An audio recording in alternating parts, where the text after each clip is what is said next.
बिस्मिल्लाहिर्रहमानिर्रहीम। अस्सलाम वालेकुम माय यूट्यूब फैमिली, कैसे हैं आप? अल्हम्दुलिल्लाह मैं ठीक हूँ और दुआ करती हूँ आप सब लोग भी ठीक ठाक और खैर व आफियत से हों।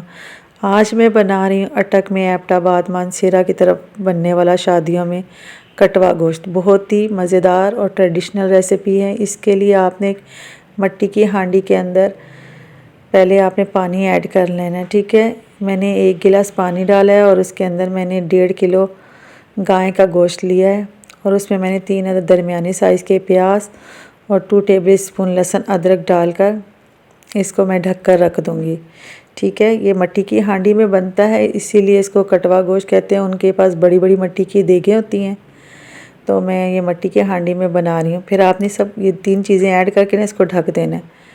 10 से 15 मिनट में इसको उबाल आ जाएगा।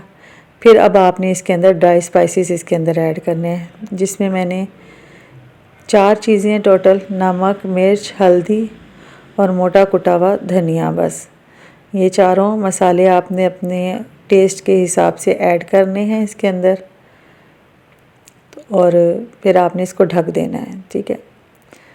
बहुत ही मज़ेदार ट्रेडिशनल रेसिपी है और बहुत ही टेस्टी बना था।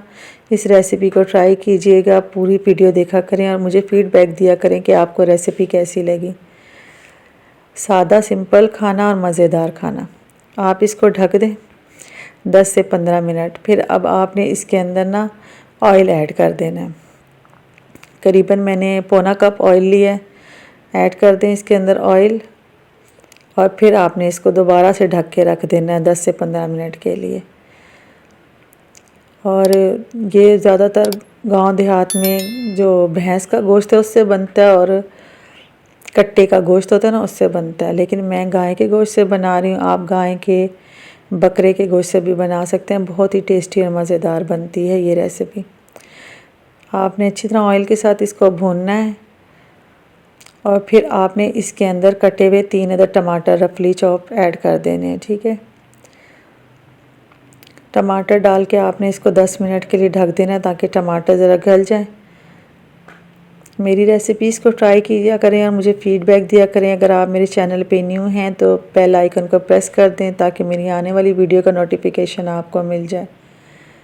बहुत ही मज़ेदार रेसिपीज़ हैं। मुझे फ़ीडबैक ज़रूर दिया करें और अपनी दुआ में मुझे याद रखा करें। जब टमाटर गल जाए तो आपने इसको सही तरीके से भूनना है, अच्छा भूनना है, जिससे तमाम मसालों को अच्छे भून के उसका टेस्ट अच्छा हो जाए और कच्चापन इसमें से ख़त्म हो जाए। जितने ट्रेडिशनल खाने होते हैं ना उनको ज़रा भुना सही जाता है, ठीक है। भून कर फिर अब आपने इसके अंदर 3 से 4 अदद हरी मिर्चें काट के ऐड कर देनी है, ठीक है। जितना स्पाइस खाते हैं आप उतनी मिर्चें ऐड करें। मैंने 3 से 4 ली हैं और 1 से 1.5 टीस्पून पिसा हुआ गरम मसाला, घर का अच्छा गरम मसाला, वो आपने ऐड करना है। और फिर आपने इसको चूल्हा बंद करके ना 5 मिनट के लिए दम दे देना है, क्योंकि जो ऑयल है ना फिर ऊपर आ जाएगा। मट्टी का बर्तन ये गर्म हो जाता है ना तो इसमें काफ़ी देर तक ये इसी तरह बबल्स आते रहते हैं, गर्म रहता है बर्तन और ऑयल ऊपर आ जाएगा बिल्कुल। आप इसको चूल्हा बंद कर दें। बहुत ही मज़ेदार खाना है। इसको आप घर की तवे की रोटी के साथ करें, बहुत ही मज़ेदार टेस्टी है। और अपनी दुआ में मुझे याद रखें। जज़ाकल्लाह।